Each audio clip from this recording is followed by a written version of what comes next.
Today we're going to talk about a brand new kit that is incredibly compact, insanely fast and efficient, and nearly indestructible. This is a must-have toolkit for any prepper or survivalist. So let's get to it.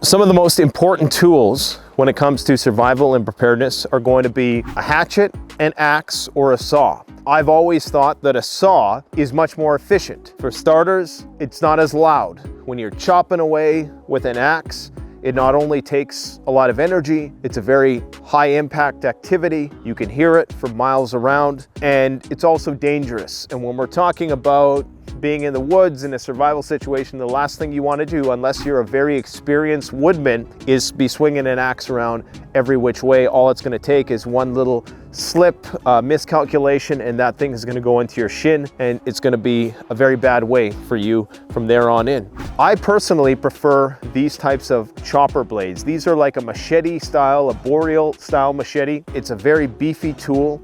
It doesn't have a pointed edge. This is primarily considered a Japanese hatchet. The thing I like about it is the large surface area. You can beat this thing up for years and years. It's just a very resilient, versatile tool. Now, the reason why I prefer saws over axes, as I was saying, is it takes a lot less energy to get the equivalent amount of wood. The problem with most saws is that, of course, they dull over time. With an axe, it's a little easier to sharpen an axe. With a saw, especially with a fine teeth configuration like you have here, the act of sharpening is going to be a little bit more labor intensive. So a lot of people opt for an axe because it's a good catch-all tool. But again, there's a lot of drawbacks to an axe, especially if you're trying to maintain the element of stealth. You're beating away at something, you can hear that for miles and miles potentially, depending on which way the wind is blowing. So when it comes to stealth, that's when a saw comes in handy. With a combination of these tools right here, you can build shelters, you can build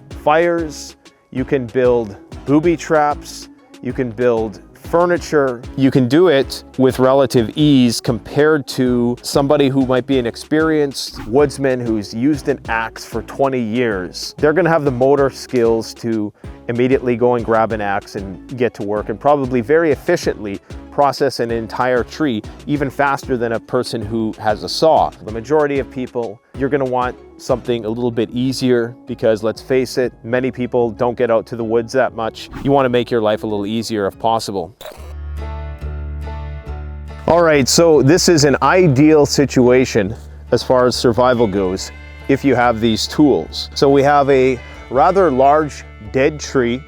There's got a lot of scrag on it. I call this scrag. It's just the secondary and tertiary branches that kind of get in the way of you getting the nice, meaty, big stuff. So with this tool, this is going to make quick work of basically shaving down all the secondary and tertiary branches off the tree so we can start cutting some logs with our saw. There's probably enough wood here that would last you a night, okay? So let's just get to work chopping all this scrag off.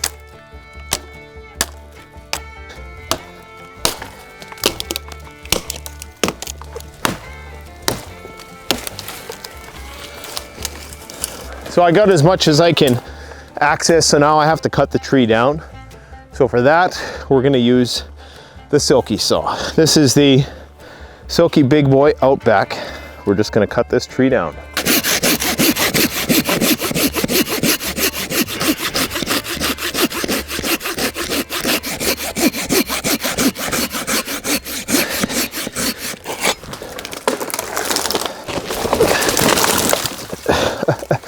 I met with the owner of the Silky Saw company. He actually came here from Japan to meet me about 5 years ago. We got to talking about what would the ideal Silky Saw be. This was before Silky Saws were big in the preparedness and off-grid survival community. Prior to that, people were using things like the Bako Laplander. There's a lot of people who are purists. They still swear by buck saws, even though, quite frankly, buck saw is a archaic technology when it comes to working in the woods. It just takes way too long. A buck saw compared to a Japanese pole saw like this is like comparing a donkey to a Tesla Model S, okay? Like, you can saw so much faster, more efficiently, in a more ergonomic manner, expending less energy. It's such an evolution of technology. Just the fact that it's not a push-pull movement means it's a lot more easy, it's a lot more user-friendly. Now, most saws, they're not gonna last the cutting of a few trees before they start to dull, especially buck saws. This saw, I've put it through the ringer over 13 years. There's a little bit of corrosion on it, but by and large, it's still functional. There's a few broken teeth, but it's still a functional saw. So I met with the owner of Silky Saws and I said, you know what? You make your saws for arborists who are okay with breaking a blade every once in a while. They don't care because, you know, they're working in the city, they're working it as a job. They're more focused on speed as opposed to long-lasting reliability and durability. Even though Silky were already a very formidable brand in terms of durability, they went a few steps further. All of Silky saw teeth are impulse hardened. So what that means is that they get it really hot and then they cool it right away, and that just strengthens the durability of the steel. They have a proprietary tooth pattern, which is incredibly sharp, okay? It's just like hundreds of little razor sharp teeth. And there's a small tooth and there's a big tooth. In terms of saw cutting, what you want for a survival situation is a middle of the road teeth configuration. So I believe these are 6.5 teeth per inch. The more teeth there are per inch, the harder the material you're gonna be able to cut. That's why hacksaw blades have like hundreds of little microscopic teeth, right? So you can cut steel with that. But if you wanna cut like a live tree or just dead tree, you don't want that many fine teeth. It's not gonna work that well. Anyways, what they did is they said, okay, what we're gonna do is we're going to make a tougher version of many of our folding saws. And we're gonna make it so that it is geared towards woodsmen and for like the purpose of prepping, survival, and all that stuff. So this is the original big boy right here. This is the arborist version. This is the Outback version. The first thing they did is they made it black and they made it like an earthy toned handle, which is a composite wooden handle. It's very soft, it's warmer, it's just a more organic feeling material. And then the black oxide finish actually minimizes reflection even more. If you're trying to do some stealthy, you know, guerrilla style camping and you don't want to attract attention, you would be surprised at how much glare this gives off compared to this. This nickel tin black oxide style finish, the purpose of that is to increase the durability of the saw, and it's also to increase corrosion resistance. So it's gonna make it less likely to rust over time. It's gonna ensure that this blade is gonna last a lot longer. You're gonna wanna maybe keep an extra blade anyways, so you can buy extra blades. One blade should last you for years without ever having to sharpen it. You'd have to be very good at sharpening. You need a very fine sharpener to get in there between these teeth. So don't even think about sharpening it.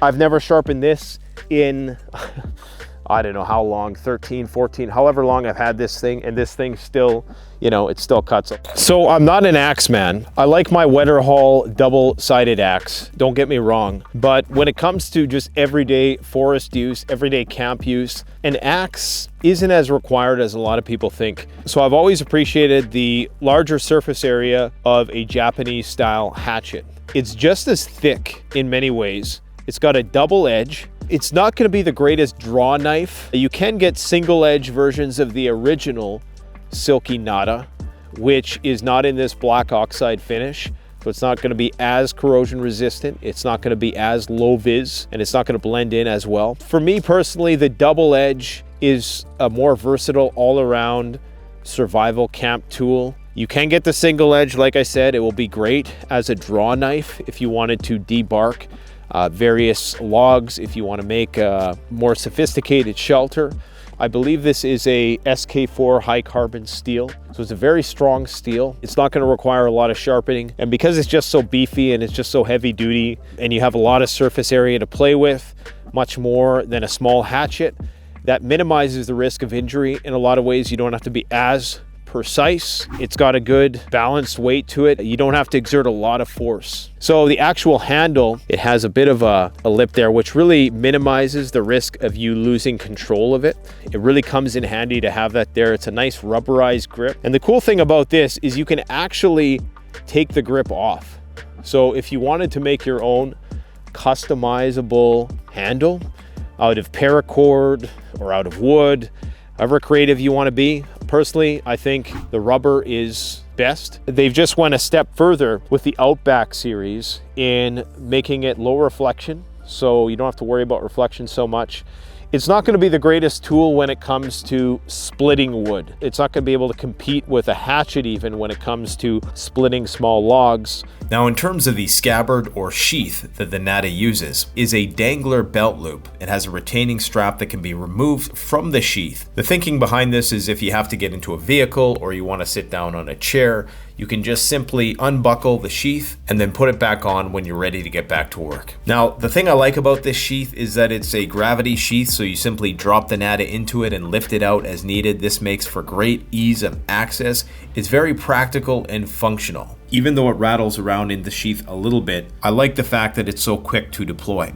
It also has two metal edges that provide rigidity and prevent the NATA from cutting through it over time. There's also large drainage holes within the sheath, which will prevent the accumulation of moisture and minimize corrosion. So our complete kit would be comprised of the Pocket Boy, the Gom Boy, the Silky Big Boy, all with extra blades. And then of course we have our Silky NATA chopper. And this is everything you need to have an indefinite amount of firewood, carpentry materials, shelter building materials. It's all in a very compact, portable package. This is really the ultimate kit right here. Now, we kind of went a little over and above with the multiple saws. Most people are just going to opt for the Silky Big Boy, which is the longest version.